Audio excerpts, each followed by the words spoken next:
and thank you very much for having me here. I must say it's very challenging now to talk after Salam and after Syria, after this speech on Syria. I'm going to do it because I think it's our duty to recognize the role of 50% of the Syrian revolution, which is made by women.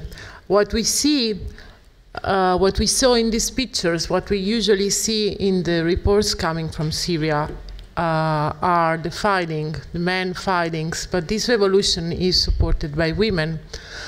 And there are women in the front lines, there are women in the jails of Syria, as there were women in the front lines of the revolution in Egypt, in Yemen, in Libya. So I'm going to talk about the other side of this story, which is the women's side.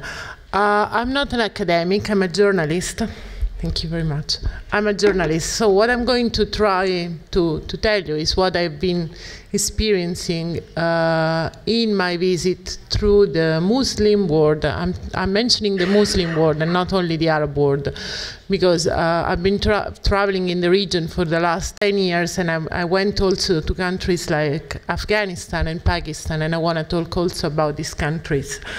So I will start from where Shinkai Karakoil stopped yesterday night. She was talking about the Afghan women and the role that they have they had in the last 10 years in Afghanistan, and the role that they wish to have in the future of Afghanistan. So I want to start from this point.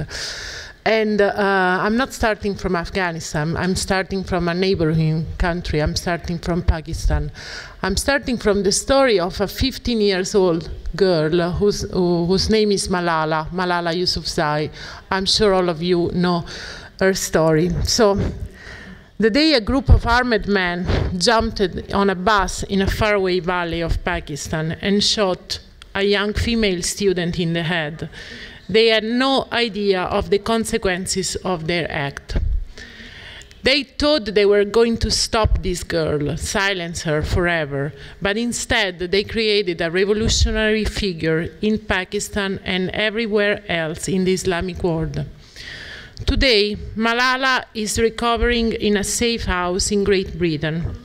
Her family and doctors say that the young girl wants to return as soon as possible to fighting for what she believes in. And she believes in a very basic things, that girls should be educated.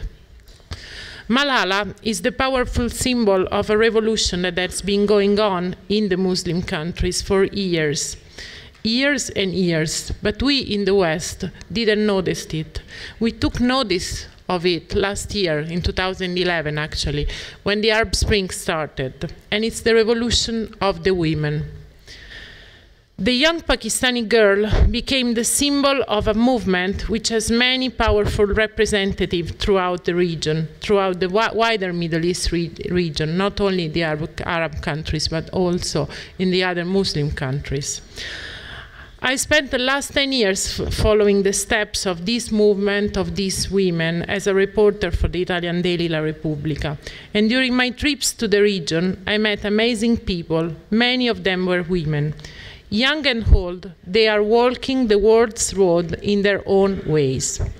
Often, and this is very interesting, the way they walk this road doesn't fit into our own notion of what they should be or what they should do. There are people like the daughter of the late Sheikh Abdelassam Yassin, Nadia, and she's the head of the Justice and Charity Party, who is the most popular political movement in Morocco. Nadia has been banned from Europe because of her Islamist stance and because of her critical attitude towards the monarchy. So Nadia is not very well considered in Europe. Still, Nadia is the most popular woman in Morocco. So if we are trying to understand where Morocco is going, it's to Nadia that we should look at, not to Lala Salma, who is the wonderful, amazing, very beautiful wife of King Mohammed VI. She may be in all the magazines in Europe, but she doesn't represent the women of Morocco. Nadia does it, whether we like her or not. Then there are other young women, like Asma Mahfouz. Asma is a 27 years old Egyptian girl. She's just a worker, an employee she used to be an employee of the telephonic company in Egypt. And in January 2011, she shot a video of herself with her mobile, and she put it on YouTube. This video is something that pushed thousands of people to go to Tahrir Square and demonstrate against Hosni Mubarak. I'm not telling that she started the revolution, but I'm telling that the revolution was made by girls like Asma, and thanks to their effort. In the square, she found herself standing side by side with the white-haired Professor Nawal al-Saadawi, the feminist doctor exiled for years for having dared to place words such as female and sexuality side by side in her writings. Dr. Nawal is going to speak here tomorrow, and I think it will be a privilege for all of us listening to her, because few women have been fighting for human rights like she did in the course of the years.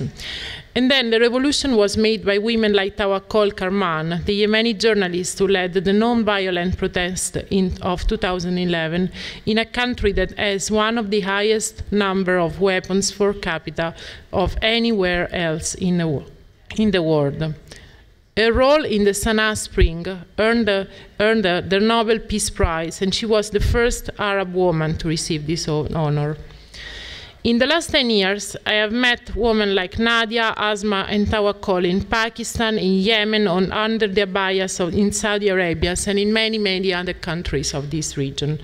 They are at the forefront of a movement that has many faces, but one that is succeeding in changing the face of the Muslim world, and it will do it to an even greater extent in the future. They are working in offices, they are working in parliaments, they are working in the universities, they are working in the squares where they demonstrate, and in the parliaments where they have managed to make laws which are more favorable to women. Not all of these laws are applied in these days, but they are written on paper, and believe me, this is a big success. This movement can lay claim of its own origin, its own tradition, its own religion. They don't want to copy our model of liberation of women. They are thinking about themselves. They base on their religion. They want to be themselves. They don't want to be like us. Of the 350 million inhabitants of the 22 countries of the Arab world, more than 50% are women, and most of them are young women. Compared to the previous generation, today's young women have greater opportunities to study and work. They marry later, and they have a greater voice in the politics and social institutions of their countries. They also have, and this is very, very important, they also have fewer children, thereby giving themselves and their children, the children that they are bringing to the world, better educational opportunities and access to health care.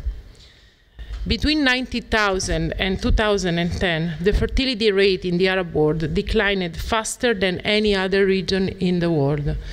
We are talking of 6.8 children for women, which was the rate in 1970, to 3.6 now. By 2050, the experts believe that every family in the region will have an average of 2.1 children for family, which is a figure in line with the one of the rest of the world.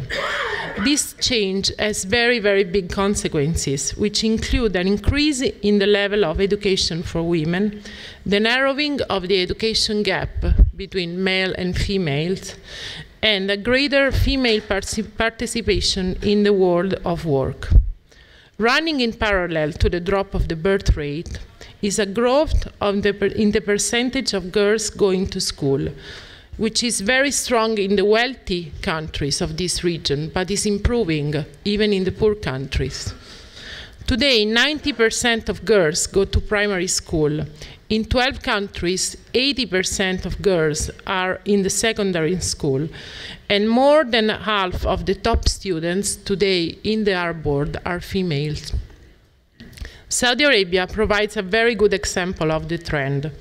Currently, today, 60% of the students attending Saudi universities are women, and 21% of the 80,000 students that are studying abroad thanks to fellowship given by the king are women. In the recent years, the return of young women who have studied in the United States and Europe has shaken the country in ways that were unthinkable before. So I'm going to quote what a UN person told me in Riyadh, and I could not write about this in my article from Saudi Arabia because it's a very sensitive subject. So she was not allowed to speak about this. But she told me, and I'm quoting, "How long do you think these young women will be happy to remain without work, without the possibility of expressing themselves or voting when they return home?" She told, this UN official told, that the country was sitting on a time bomb, and I must say that she was very, very happy about this.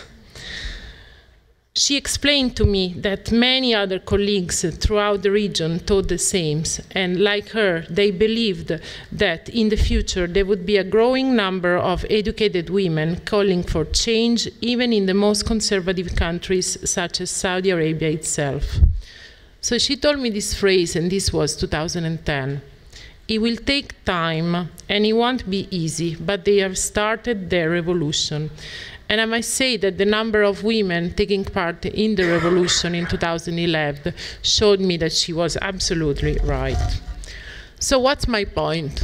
My point is that there are revolutions taking place in the Muslim world, but too often we remain focused on the changes of tired old regimes, and we are focused also on what we were talking about before, the extremists.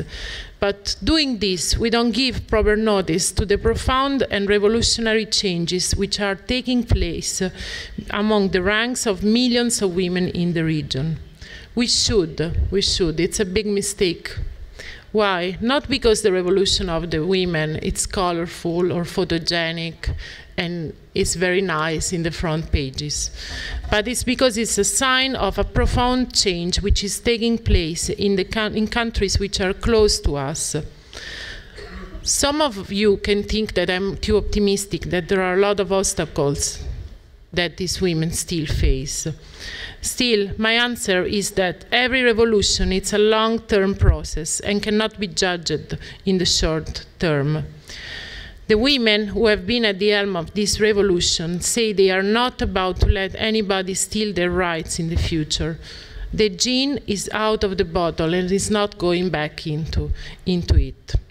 So I'm going to close with a very important point. I know that the debate concerning the status of women is still a very open question in many areas of the world, and it's an open question in my country, first of all, Italy. But in Islamic countries, the rights of women are at the center of the debate on what sort of future this country will shape for themselves. Much of the battle which is going on now, these days, between the reformers and the conservatives, in Tunisia, in Egypt, it's on women, because in the long term, it will be the attitude towards women that will decide what kind of social and economic development the nations that we are talking about will embark on. Because when the condition of women changes, the whole society is changing. The newspapers talk about this, yes, but not enough. What they talk about are the glamorous princesses or the, I don't know, business women or people like Queen Rania of Jordan. We are not talking about this. I'm talking about the average women who conduct a revolution every day. Women who are not famous, they don't throw their burqas in front of the photographer, do not shout at TV cameras, but they are fighting a daily battle that we in the West ignore, because we are too busy discussing veils and centimeters of skin which are covered or not covered. I'm not saying that these women are going to win their battles tomorrow. I want this to be very, very clear. They are in a very dangerous position right now, and the history of what's going on in Tunisia and Egypt tells us so. What I'm telling you is that before one step forward, sometimes it is necessary, or it happens, that there are 2 steps back. It is very depressing to know that once again, women in Saudi Arabia were not allowed to vote in the local elections in 2011, but they will vote in 2015.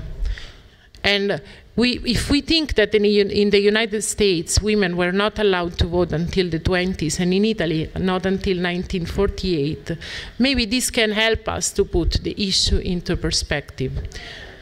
Egyptian women were manhandled and forced to undergo virginity tests during the days of Tahrir Square, but thousands came out into the streets to demonstrate after pictures were published of a veiled girl being beaten with sticks in the street. So I've tried to give you a very short portrait of the women that I met.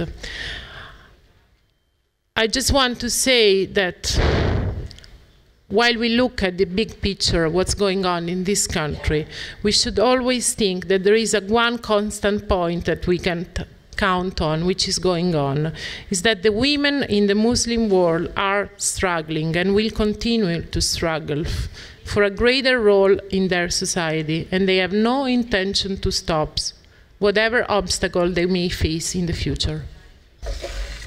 Thank you.